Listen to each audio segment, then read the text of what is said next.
నమస్తే అందరికీ శివరాత్రి శుభాకాంక్షలు. నేను మీ చిన్న నాగేష్. నేను చేసే ప్రతి వీడియోలో మనం చూసే దృశ్యాలు, వినే విషయం కొత్తగా ఉండాలనే ప్రయత్నం చేస్తుంటాను. ఈ వీడియోలో మనం తమిళనాడులో ప్రముఖ శివాలయం కుంభకోణం పుణ్యక్షేత్రం యొక్క చరిత్ర, స్థల పురాణం చూద్దాం. చాలా మంది తీర్థయాత్రలో తంజావూరు, కుంభకోణం, చిదంబరం ఈ మూడు దేవాలయాలు రూట్ మ్యాప్ చాలా ముఖ్యం. కుంభకోణంలో ఉన్న శివుడిని ఆది కుంభేశ్వరుడుగా, పార్వతీదేవిని మంగళంబిగైగా కొలుస్తారు. ఈ ఆలయాన్ని 9వ శతాబ్దంలో చోళులు, తదనంతరం విజయనగర రాజులు అభివృద్ధి చేసినట్టుగా తెలుస్తుంది. ఈ ఆలయం పట్టణం మధ్యలో 4 ఎకరాల విస్తీర్ణంలో ఉంది. ఈ ఆలయంలో ఉండే శివలింగాన్ని స్వయంగా శివుడే ఇక్కడ ఇసుక మరియు అమృతం కలిపి తయారు చేశాడని స్థల పురాణం. అంతేకాదు కుంభకోణం అంటే కుంభ అంటే కుండ అని అర్థం, కోణం అంటే వాలడం. హిందూ పురాణాల ప్రకారం ఈ యుగం ముగిసిన తర్వాత మొత్తం ప్రపంచం ప్రళయం వచ్చి నీటిలో మునిగిపోతుందని, ప్రళయం తర్వాత పునఃసృష్టి కొరకు బ్రహ్మదేవుడు మరియు శివుడు అన్ని ప్రాణుల యొక్క విత్తనాలను ఒక కుండలో భద్రపరుస్తాడు. అయితే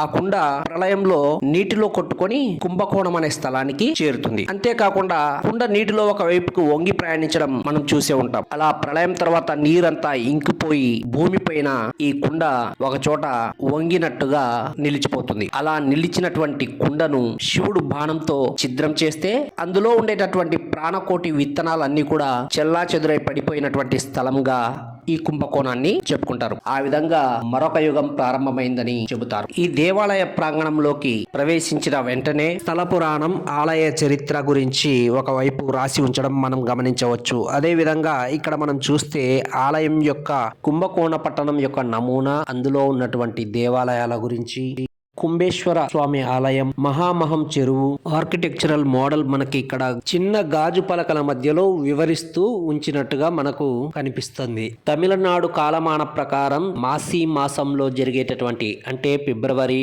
మార్చి నెలల మధ్యలో వచ్చేటటువంటి మాసంలో మహామహం వేడుకల్ని జరుపుకుంటారు. మహామహం చెరువు 20 ఎకరాలలో విస్తరించి ఉన్నటువంటి చెరువు. ఈ చెరువు దగ్గర ప్రతి 12 సంవత్సరాలకు ఒకసారి జరిగేటటువంటి ఉత్సవాన్ని దక్షిణాది కుంభమేళగా చెబుతారు.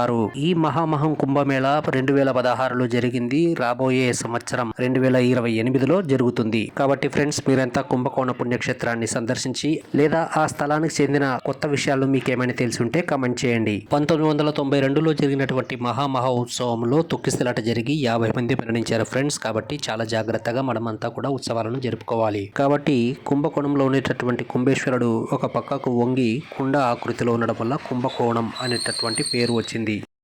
ఈ వీడియో మీకు నచ్చినట్లయితే లైక్ చేయండి, షేర్ చేయండి, కమెంట్ చేయండి.